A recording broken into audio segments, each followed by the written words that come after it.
Bonjour à tous et à toutes. Aujourd'hui nous allons commencer un voyage sans fin pour éclaircir certains mots qui sont difficiles à vite comprendre. Nous abordons le terme, l'ascension. L'ascension est une expansion de la conscience, c'est le passage d'un état d'être, d'un niveau de conscience moins élevé, à un état d'être, de conscience plus élevé.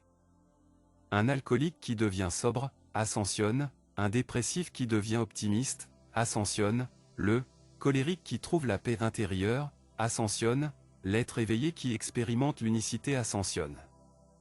L'unicité est l'état dans lequel vibre l'une des dimensions spirituelles, appelée aussi cinquième dimension.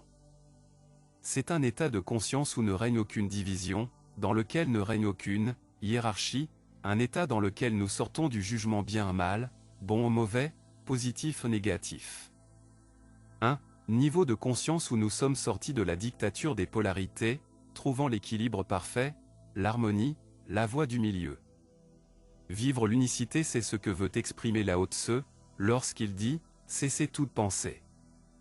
Expérimenter l'unicité, c'est finalement nous amalgamer à la source suprême, devenant ainsi notre propre maître ascensionné. L'unicité est un état d'extase, dans lequel nous expérimentons la vie, dans l'unité avec le divin. L'unicité, c'est ne faire plus qu'un, complet, dans le grand tout. En effet, nous ne sommes pas incomplets, mais un complet. Notre conscience qui est nous, c'est-à-dire la conscience, en reprenant ses légitimes droits, innés, permet à l'être qui sommeille en notre cœur, de se rééveiller. Elle lui permet de reprendre son pouvoir. Non dans une intention égoïste, mais en étant, au contraire, totalement dépourvu. Le bénéfice en revient à l'humanité et à toute la création incluant notre terre-mère. Ainsi, ascension, nerf, revient, en réalité, à augmenter son taux vibratoire et à exprimer cette énergie. Partout, tout le temps et pour tous, sans condition aucune. L'ascension nous concerne tous en tant qu'individus, mais également et surtout en tant que collectif. Rappelons-nous que nous ne sommes qu'un, inclus dans un vaste océan d'énergie unie, vers celle où toutes les informations s'échangent, que nous en soyons conscients ou non. L'ascension nous permet aussi de le réaliser pleinement. En tant qu'entité individuelle faisant partie d'un collectif humain, plus j'augmente mon propre taux vibratoire, plus j'augmente celui de l'humanité en tant qu'une seule entité globale, et par voie de conséquence la planète elle-même le ressent et en profite. Nous participons alors consciemment à notre libération. En deuxième point, nous abordons la libération. C'est quoi la libération? Écoutez bien, la libération, la seule et unique façon de sortir de notre esclavage, la seule et unique façon de lever le voile de l'oubli, de sortir de la densité négative qui nous écrase, c'est de nous libérer par une révolution par l'amour. Nous libérer, c'est repenser complètement notre manière de penser, d'agir et de communiquer en utilisant le cœur, en écoutant notre conscience. Bref, la seule façon de sortir de notre auto-asservissement passe par un éveil massif de la conscience. Revolution. Les temps qui viennent vont probablement être de plus en plus secouants et l'illusion de la négativité s'amplifier. Nos yeux ne pourront se détourner de celle-ci, nous devons donc nous y préparer en toute sérénité afin que nous ne cédions pas à la tourmente potentielle. De cette façon, nous pourrons faire un choix conscient sans être soumis à l'influence du binôme manquant cruel, manque d'empathie, ignorance, peur. Soyons sereins. Tout va bien, rassurons-nous, plus il y a d'êtres qui s'éveillent ou se réveillent, moins la secousse sera rude. La secousse peut très bien être inexistante. En effet, Gaïa, et nous par extension, peut ne pas passer par tous ces phénomènes cataclysmiques, ouragans, tempêtes, tsunamis, éruptions volcaniques, tremblements de terre, guerre. En effet, tout dépend du niveau d'éveil conscient du collectif humain, tout dépend de la conscience humaine, tout dépend de la masse critique. Le seul fait de redresser notre situation personnelle nous permet de redresser le monde, car nous sommes le monde et le monde est nous. Ce que nous appelons la société est simplement la somme des pensées et des émotions humaines. Cette dernière est le reflet de nos attitudes. Quand nous changeons nos attitudes, nos intentions, nous transformons la société. Rappelons-nous que, pendant que le magicien nous montre sa main droite, la gauche est dans notre poche en train de la vider. Ne nous laissons plus manipuler, nous sommes des êtres spirituels sans aucune limite, autre que celle que l'on nous a imposée et que nous nous sommes imposés. Si cela est notre choix, nous pouvons, dès maintenant, passer à l'action.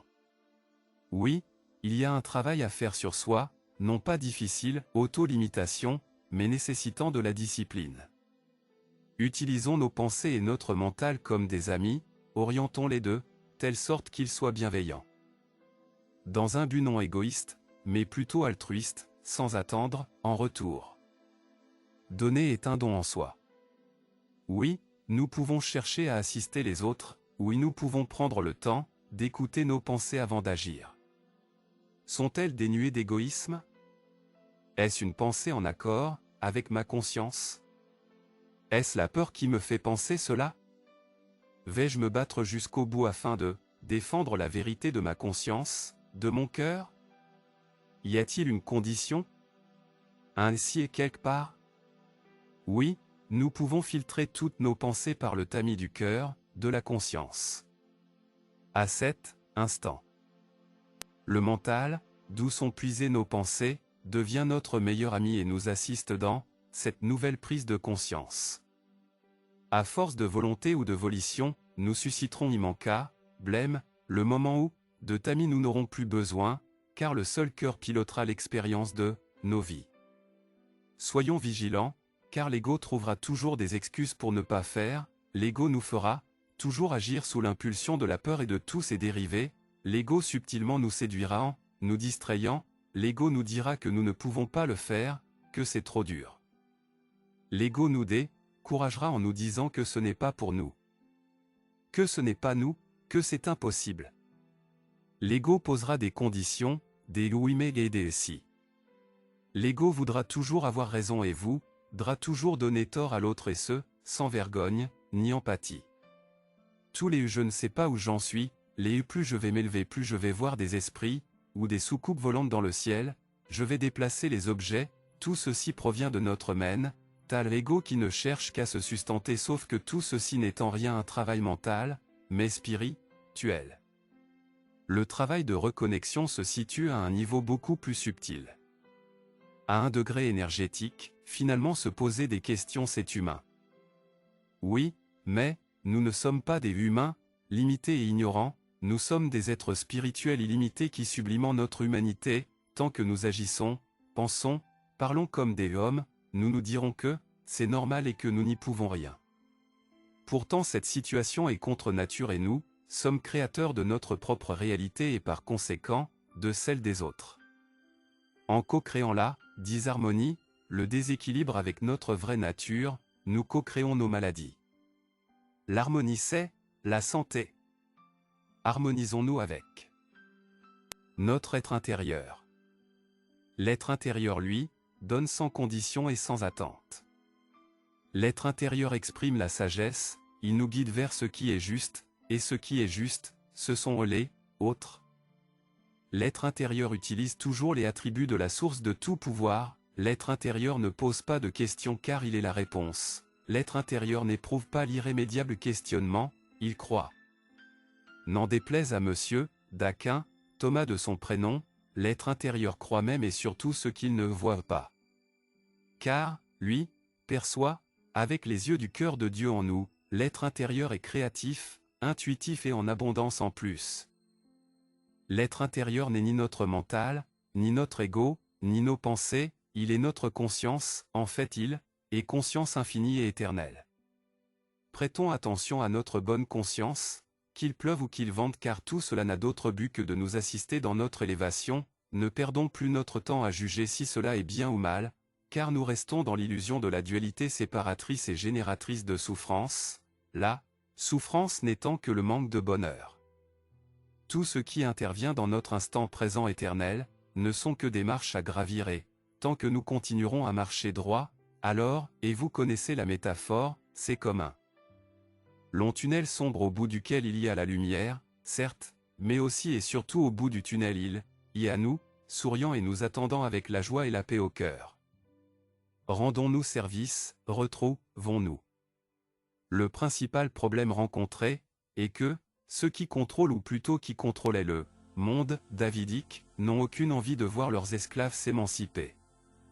Il était donc vital pour eux de nous maintenir la tête sous l'eau grâce à un procédé qui s'est révélé, de leur point de vue, efficace et salvateur, la diffusion exponentielle de la peur, l'insufflant par suggestion subtile, manipulation et terreur. En somme, ils se nourrissent de nos peurs et de tous ses dérivés.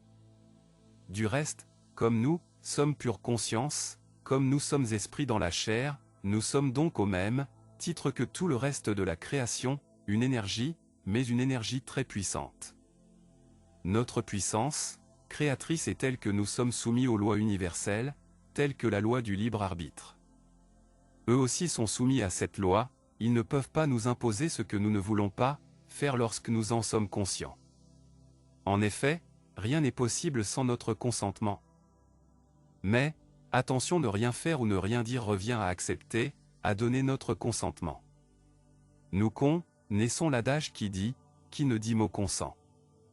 Leur insécurité, leur peur dont ils nous rabattent les oreilles, les yeux, le nez, la bouche, les mains quotidiennement, sont à la mesure de notre pouvoir intrinsèque et du changement qui s'opère dorénavant en nous, tout autour de nous, et dans l'univers entier. Donc, ayant conscience de notre vraie nature spirituelle toute-puissante, illimitée et éternelle, il leur fallait agir de deux façons, nous laisser constamment endormis sur cette vérité et nous faire générer suffisamment d'énergie de peur et énergie très basse, afin d'assurer leur survie. En générant la peur dans nos cœurs, nous sommes poussés à prendre des décisions, à faire des choix motivés par la peur, l'angoisse, le stress. Non seulement rien de bon n'en ressort, mais en plus, nous nourrissons ces entités, nous nourrissons cette peur, nous ajoutons donc de la peur à la peur. Qui nourrissons-nous également? Notre ego, notre petit moi, notre être inférieur. Mais, car il y a un mais, la Terre n'est pas faite pour vivre avec la négativité, l'obscurité et la densité. Gaïa. Gaïa, autre appellation donnée à la planète Terre, dans son évolution cosmique a fini son voyage, elle est désormais installée dans une dimension de la réalité, encore inexistante ou invisible pour la plupart d'entre nous, due à l'influence de la densité qui nous garde sur des modes vibratoires bas, nous auto-empêchant de la percevoir. À l'image de l'être humain, la Terre est un organisme vivant, elle possède son propre champ vibratoire qui est extrêmement élevé, et si nous devions subir de plein fouet cette émission d'ondes énergétiques, nous ne pourrions pas rester dans notre corps physique, car celui-ci s'évaporerait en quelques secondes. Par leur profond amour sans condition pour leurs enfants. La source et la Terre nous permettent de nous adapter à cette nouvelle vibration énergétique par ce que nous appelons la transition. Nous sommes dans une période de transition où il nous est permis, selon notre libre arbitre, de travailler ou pas sur nous-mêmes et au recouvrement de notre mémoire spirituelle ou éveil. Merci d'être à l'écoute de nos audios. Merci de cliquer sur le bouton j'aime et de s'abonner à la chaîne pour recevoir de nouvelles explications en cours. Merci de nous soutenir de cette manière.